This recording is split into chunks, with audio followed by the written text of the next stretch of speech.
안녕하세요. 김성길 목사와 함께하는 예수님 이야기 제4단원의 187회가 되겠습니다. 염려와 고민을 해결하는 방법 23번째, 현실적인 방법 18번째가 되겠습니다. 자존심과 체면을 버려보라. 자존심과 체면을 버려보라.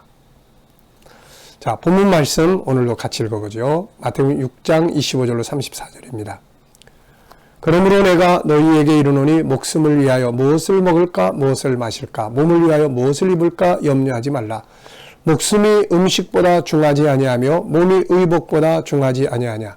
공중의 새를 보라. 심지도 않고 거두지도 않고 창고에 모아들이지도 아니하되 너희 하늘 아버지께서 기르시나니 너희는 이것들보다 귀하지 아니하냐.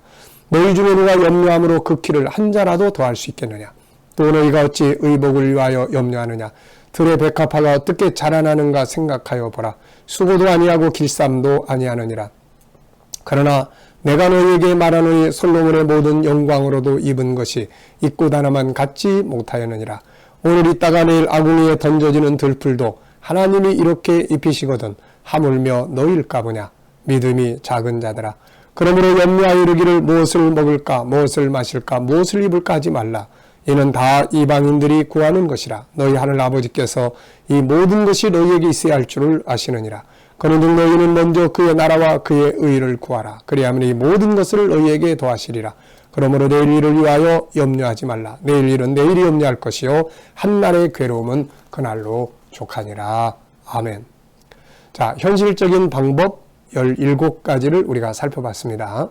첫째, 분석하라. 둘째, 오늘을 살아라. 셋째, 최악의 상황을 수용하라.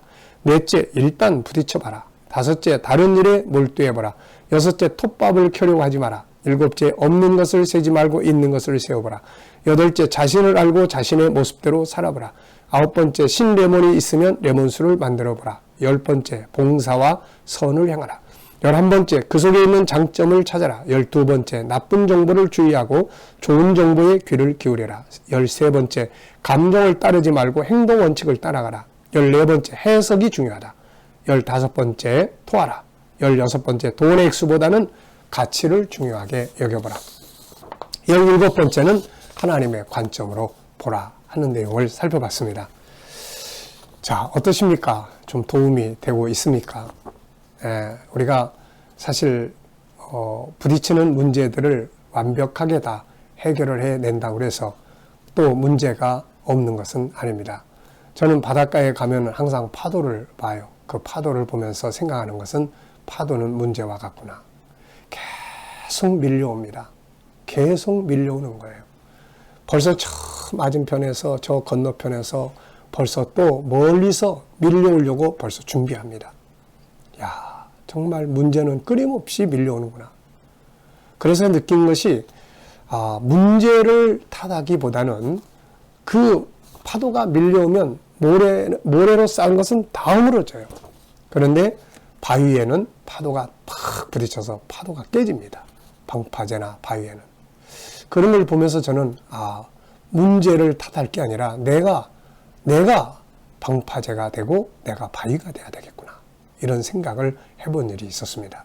자, 여러분, 하나 문제가 해결되면 또 다가오고 또 하나 해결되면 또 다가오고 그것이 세상의 모습이에요. 중요한 건 우리가 이기는 자로 강한 자가 되는 일입니다. 영적인 방법과 또 현실적인 방법들을 익숙하게 훈련해서 문제가 부딪혔을 때 염려하고 고민만 하지 말고 풀어나갈 수 있는 이런 지혜와 능력을 갖출 수 있기를 바랍니다. 오늘은 18번째 시간으로 자존심과 체면을 버려라. 자존심과 체면을 버리면 염려와 고민에서 해결되는 일들이 종종 생깁니다. 어떤 염려와 고민은 자기의 자존심과 체면을 버리면 사라질 수 있습니다. 남의 눈을 의식하고 체면 때문에 친구를 의식하고 자존심과 체면을 의식하다 보니 염려와 고민을 버릴 수 없고 계속 부둥켜 안고 사는 경우들이 많죠. 친구들 앞에서 창피해서 어떻게 살아요? 좀 낮아지면 되는데, 낮은 자리로 좀 내려가면 되는데 그걸 못하는 거예요. 친구들 보기가 그동안 나를 봤던 사람들이 나를 어떻게 난 그렇게 못 살아요. 그래서 계속 자기에게 안 맞는 생활을 누리려고 하면서 거기에서 염려하고 고민을 하면서 살고 있는 거예요. 저 사람들이 나를 우습게 보면 어떻게 하지? 이것 때문에 아무 일이나 하지 못하는 경우도 많이 있고 말이죠. 그래서 할 수 있는 일들을 하지 못하는 경우도 많고, 이것 때문에 내려가야 하는데 내려가지 못해서 염려하고 고민하는 경우도 아주 많습니다. 자, 여러분, 지금 다른 사람의 시선 때문에 내 삶을 망가뜨리고 있다는 것을 우리는 알아야 하는 것이죠. 중요한 건 무엇입니까? 내가 사는 거예요, 내가. 중요한 것은 내가 사는 거예요. 저 사람의 눈에 나를 맞춰주는 게 아니라 내가 사는 거 아닙니까? 내가 행복하면 되네. 내 가족들이 행복하게 살면 되는 거 아니겠어요? 다른 사람 생각하다가 내가 죽을 것 같은데도 체면을 버리지 못하고 자존심을 내세우면서 염려와 고민을 부둥켜 안고 사는 경우가 많습니다. 이것 때문에 자기답게 살지 못하고, 이것 때문에 억지로 과소비도 해야 되고 사치도 부려야 하고 자기에게 맞지 않는 일들도 해야 된다는 이야기죠. 세상에서 자존심과 체면을 완전히 버리신 분이 예수 그리스도 아닙니까? 하늘에 전능하신 하나님께서 짐승들의 먹이통에서 태어나시고 세상에 오셔서도 사람들 앞에 머리를 숙여주시고 그들의 발을 씻으시며 사람들 앞에 죄인이 되어주시고 십자가 앞에 발가벗겨져서 못 박히게 된 거예요. 자존심과 체면을 생각할 때는 꼭 예수 그리스도를 기억해야 합니다. 그거 버려야만 인류의 구세주가 될 수 있었기 때문이에요. 나 그런 거 창피해서 못해. 내가 어떻게 그런 자리에 내려가. 나 그런 거 못해. 그러면 어떻게 인류의 구세주가 되시고 영원한 영광을 누리실 수 있었겠습니까? 모든 자존심, 체면을 다 내던져버리고 비에 벌거벗겨진 모습으로 세상에 오셔서 모든 걸 다 내려놓으시고 그러면서 우리의 구세주가 되신 거 아닙니까? 사무엘상 21장을 보면 사울의 칼날 앞에 도망치던 다윗이 가다가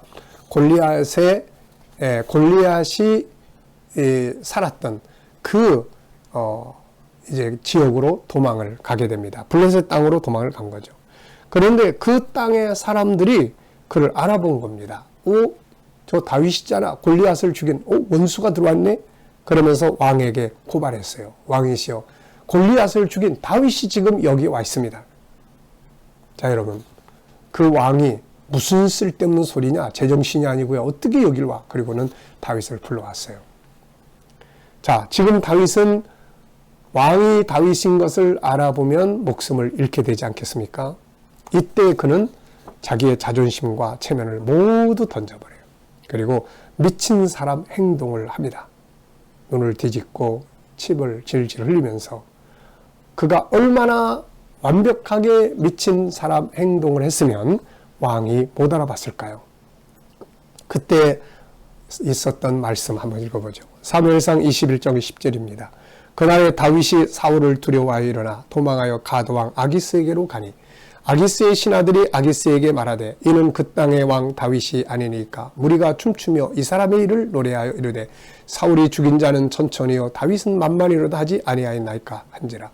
이 말을 그의 마음에 두고 가드왕 아기스를 심히 두려워했어요. 자, 이것을 이제 이 사람들이 알고 있는 거죠. 그 다윗이 얼마나 두려웠겠어요. 그들 앞에서 그의 행동을 변하여 미친 채 하고 대문짝에 그적거리며 침을 수염에 흘리매 아기스가 그의 신하에게 이르되 너희도 보거니와 이 사람이 미치광이로다.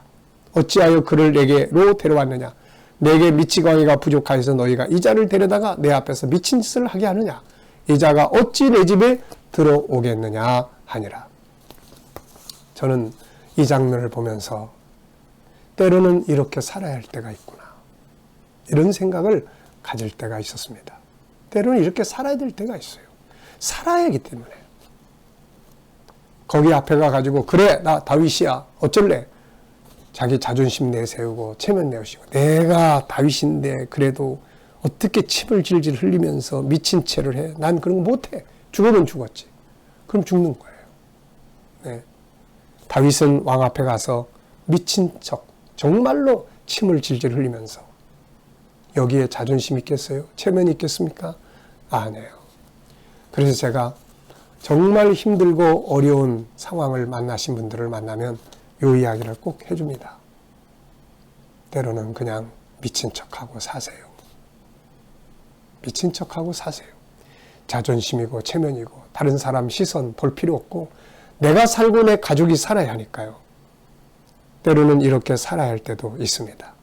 자존심과 체면 때문에 무거운 염려와 고민의 멍에를 쥐고 산다면 오늘 다윗처럼 한번 미친 척 해보시기 바랍니다. 인생을 살다 보면 때로는 그렇게 살아야 할 때도 있다는 것을 기억해 두시기 바랍니다. 이 시간 말씀 여기서 마치겠습니다. 감사합니다.